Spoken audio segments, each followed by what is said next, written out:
Hi everyone, welcome to my channel. Today I am going to discuss regarding OET reading part C. പല വീഡിയോയുടെയും അടിയിൽ ഞാൻ comment കണ്ടിരുന്നു reading part സിയെ കുറിച്ചുകൂടെ explain ചെയ്തു തരുമോ എന്ന്. അതുകൊണ്ട് ഞാൻ കരുതി ഇന്ന് റീഡിംഗ് പാർട്ട് സി എടുക്കാമെന്ന്. നമുക്ക് ക്വസ്റ്റ്യനിലോട്ട് കിടക്കാം.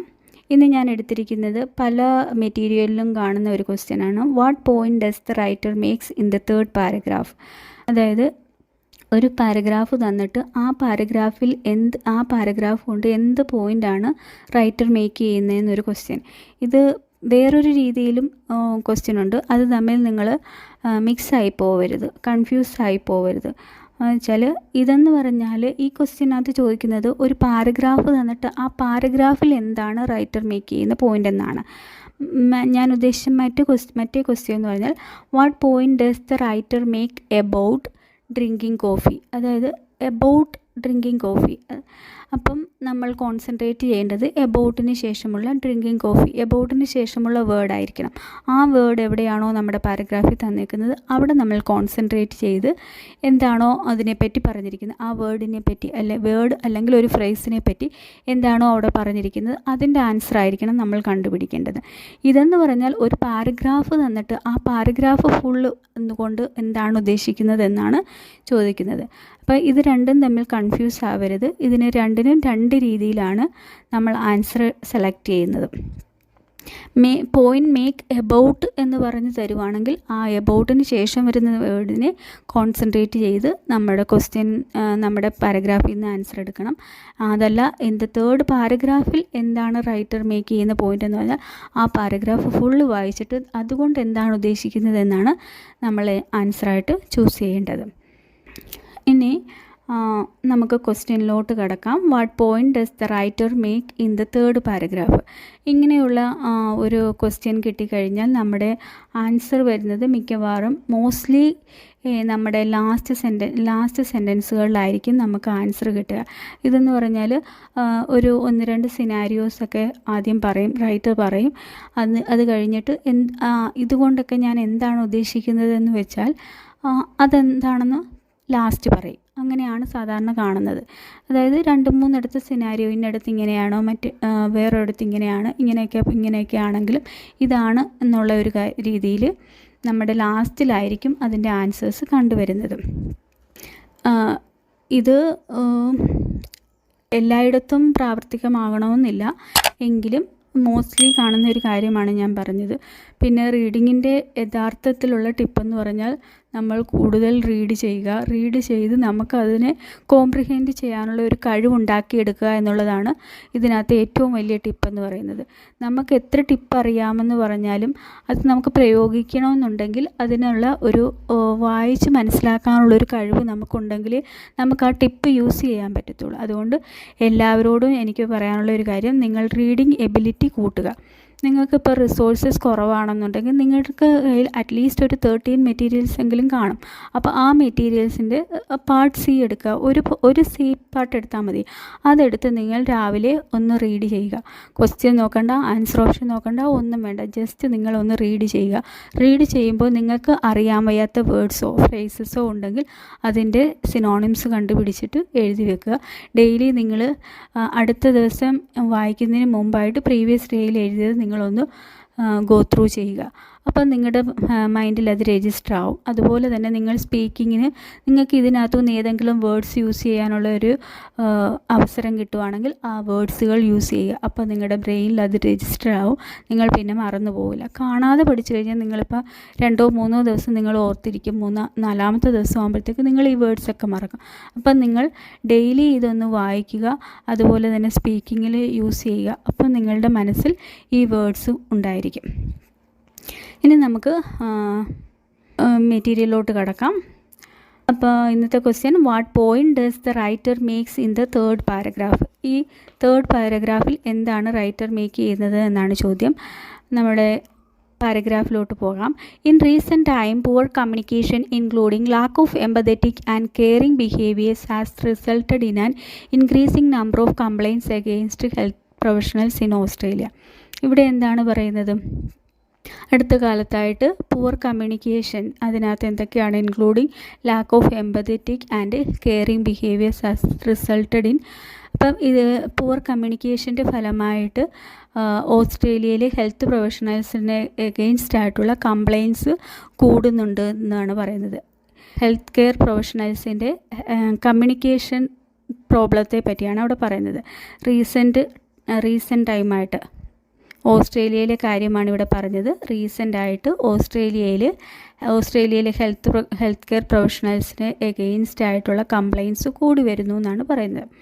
Shocking cases of Mal treatment at A United kingdom public hospital between 2005 and 2009 revealed the extreme consequence of negligence, poor communication and lack of empathy in healthcare. ഇനി പറയുന്നത് എന്താണ്? Shocking cases of maltreatment in the United Kingdom. ആദ്യത്തെ sentence നമ്മളോട് പറഞ്ഞത് ഓസ്ട്രേലിയയിൽ healthcare പ്രൊഫഷണൽസിന് against ആയിട്ടുള്ള complaints കൂടുന്നു എന്ന് പറഞ്ഞു. രണ്ടാമത്തെ സെൻറ്റൻസിൽ പറഞ്ഞത് shocking cases of maltreatment എവിടെയുള്ള United Kingdom of public hospitals, UK കാര്യമാണ് സെക്കൻഡ് സെൻറ്റൻസിൽ പറയുന്നത്. 2005 and 2009 revealed the extreme consequence of negligence, poor communication and lack of empathy in the health care. അവിടെയും പറയുന്നത് അതിൻ്റെ നെഗ്ലിജൻസും പുവർ കമ്മ്യൂണിക്കേഷനും ലാക്ക് ഓഫ് എമ്പതിയും ഒക്കെ UK-യിലും shocking ആണെന്നാണ് പറയുന്നത്. അവിടുത്തെ കേസസും ഷോക്കിംഗ് ആണെന്നാണ് പറയുന്നത്. ഇനി അടുത്ത സെൻറ്റൻസ് എന്ന് പറയുമ്പോൾ incidence range from patients being forced to drink from flower vases to lying in their own excrement. അപ്പം അതിനൊരു ഇൻസിഡൻസ് ആയിട്ട് പറയുവാണ്. ഇൻസിഡൻസ് റേഞ്ച് ഫ്രം, അതിൻ്റെ റേഞ്ചസ് ആണ് അവിടെ കാണിക്കുന്നത്. Patients being forced to drink from flower vases, പേഷ്യൻറ്റിനെ ഫോഴ്സ് ചെയ്യുന്നു എന്തിനു വേണ്ടിയിട്ട്? Drink from flower vases to lying in their own excrement. More than 300 deaths were directly linked to this neglect. 300-ലേറെ death directly linked ആണ് ഈ നെഗ്ലക്ട്സ് കാരണം. At the crux of the recommendations made in a report of the inquiry of the incidents was the need for improved communication between the healthcare workers and patients. അപ്പോൾ ഇവിടെ എന്താണ്, ഒരു enquiry നടത്തിയതിൻ്റെ ഫലമായിട്ട് communication improve ചെയ്യേണ്ടതിൻ്റെ ആവശ്യകതയെ പറ്റിയാണ് recommend ചെയ്യുന്നത്. Empathy is fundamental to effective communication. Effective കമ്മ്യൂണിക്കേഷൻ്റെ ഒരു അടിസ്ഥാനം എന്ന് പറഞ്ഞാൽ എമ്പതിയാണ്. For doctors and nurses this means placing the patients at the centre of care. ഇപ്പം ഡോക്ടേഴ്സ് ആൻഡ് നഴ്സസ് പറയുകയാണ് this means placing the patients at the centre of care. ഇതിനൊക്കെ അർത്ഥം എന്താണ്? ഇതുവരെ പറഞ്ഞതിൻ്റെ അർത്ഥം എന്താണ്? ദിസ് മീൻസ്, അതാണ് അവിടെ പറയുന്നത്. This means placing the patients at the centre of care. അപ്പം placing the patient at the centre of care, പേഷ്യൻസിനെ സെൻറ്റർ ഓഫ് കെയർ ആയിട്ട് പ്ലേസ് ചെയ്യുക.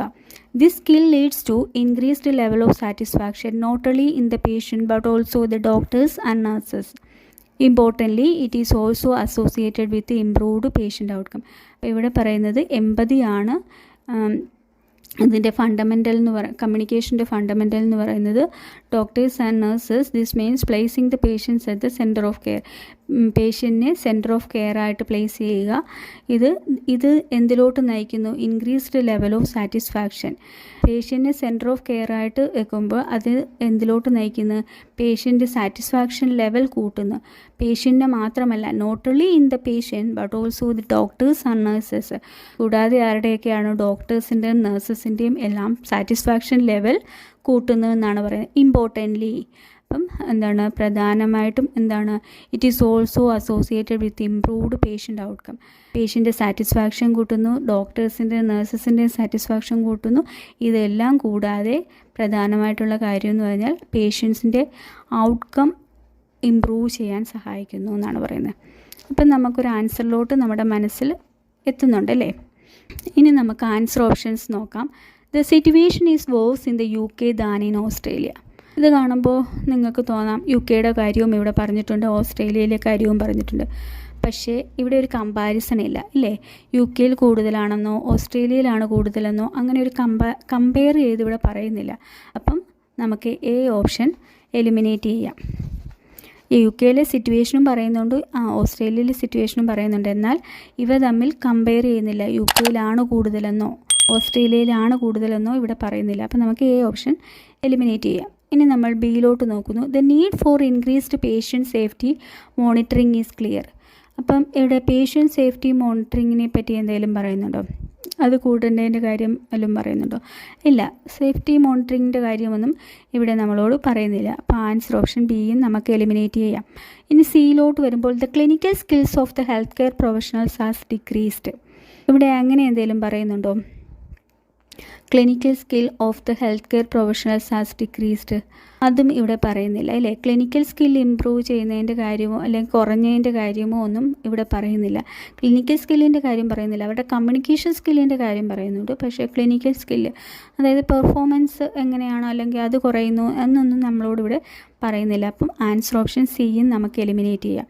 Answer option D, the situation will improve for every one if the patient is the focus. Yes, അതല്ലേ പറയുന്നത്. The situation will improve for every one if the patient is the focus. Patient ആണ് നമ്മളുടെ focus എങ്കിൽ എല്ലാ സിറ്റുവേഷനും improve ചെയ്യും എന്നാണ് പറയുന്നത്. അപ്പം situation will improve for everyone, എല്ലാവരുടെയും സിറ്റുവേഷൻ ഇമ്പ്രൂവ് ആവും, അതല്ലേ പറയുന്നത്. This skill leads to increased level of satisfaction level കൂടുന്ന ആരുടെയൊക്കെ? പേഷ്യൻ്റെ മാത്രമല്ല, ഡോക്ടേഴ്സിൻ്റെ, നഴ്സസിൻ്റെയും. അതുമൂലം പിന്നെ ഏറ്റവും കൂടുതലായിട്ട് പറയാനുള്ളത് അവരുടെ പേഷ്യൻ്റ് ഔട്ട്കം കൂടുന്നു. അപ്പം പേഷ്യൻ്റാണ് നമ്മുടെ ഫോക്കസ് എങ്കിൽ ഇവയെല്ലാം കൂടുന്നു. അതാണ് സിറ്റുവേഷൻ വിൽ ഇംപ്രൂവ് എന്ന് പറയുന്നത്. അപ്പം നമ്മുടെ ആൻസർ ഓപ്ഷൻ ഡി ആണ്. നിങ്ങൾക്ക് ഞാൻ പറഞ്ഞത് മനസ്സിലായി കാണുമെന്ന് കരുതുന്നു. എൻ്റെ വീഡിയോസ് ഇഷ്ടപ്പെടുകയാണെങ്കിൽ സബ്സ്ക്രൈബ് ചെയ്യുകയും ലൈക്ക് ചെയ്യുകയും ഷെയർ ചെയ്യുകയും ചെയ്യുക. നിങ്ങളിൽ ഭൂരിഭാഗം പേരും സബ്സ്ക്രൈബ് ചെയ്യാതെയാണ് കാണുന്നത് എന്നെനിക്ക് മനസ്സിലായി. ഞാൻ യൂട്യൂബിൻ്റെ സ്റ്റാറ്റസ് നോക്കുമ്പോൾ നമുക്ക് മനസ്സിലാക്കാൻ കഴിയും. ഞാനിതൊരു നേരത്തെ ഒന്നും വീഡിയോ ഉണ്ടാക്കുകയോ എടുക്കുകയോ ഒന്നും ചെയ്തിട്ടുള്ള ഒരു വ്യക്തിയല്ല. അപ്പം ഒരുപാട് ടൈം സ്പെൻഡ് ചെയ്തിട്ട് ഒരുപാട് നേരത്തെ എൻ്റെ എഫേർട്ടിൻ്റെ ഭാഗമായിട്ടാണ് ഒരു വീഡിയോ ഞാൻ പോസ്റ്റ് ചെയ്യുന്നത്. അപ്പം നിങ്ങൾ അതനുസരിച്ച് എന്നെ സപ്പോർട്ട് ചെയ്യുന്നില്ല എന്ന് കാണുമ്പോൾ ഇറ്റ്സ് റിയലി ഡിസപ്പോയിൻറ്റിങ്. അപ്പോൾ നിങ്ങൾക്കിത് യൂസ്ഫുൾ ആവുകയാണെങ്കിൽ, നിങ്ങൾക്കിത് ഇഷ്ടപ്പെടുകയാണെന്നുണ്ടെങ്കിൽ, ഞാൻ ആരെയും കമ്പൽ ചെയ്യുന്നില്ല, ഇഷ്ടപ്പെടുകയാണെങ്കിൽ മാത്രം നിങ്ങളൊന്ന് സബ്സ്ക്രൈബ് ചെയ്തിട്ട് കാണുക. കാരണം ഇതിനകത്ത് വ്യൂസ് കൂടുന്നുണ്ട്, പക്ഷേ സബ്സ്ക്രൈബേഴ്സിൻ്റെ എണ്ണം കൂടുന്നില്ല എന്ന് ഞാൻ പറയുന്നില്ല. ഒരുപാട് പേര് എന്നെ സപ്പോർട്ട് ചെയ്യുന്നുണ്ട്, അവർക്കെല്ലാം ഒരുപാട് നന്ദി. പക്ഷേ ആ ഒരു എന്താ പറയുക, ഞാനിടുന്ന എഫേർട്ടിനെ അനുസരിച്ച് നോക്കുമ്പോൾ എനിക്ക് ഭയങ്കര എന്തോ ഒരു വിഷമം. സോ നിങ്ങൾക്ക് ഇഷ്ടപ്പെടുകയാണെങ്കിൽ നിങ്ങൾ ലൈക്ക് ചെയ്യുകയും ഷെയർ ചെയ്യുകയും സബ്സ്ക്രൈബ് ചെയ്യുകയും ചെയ്യുക. Thank you.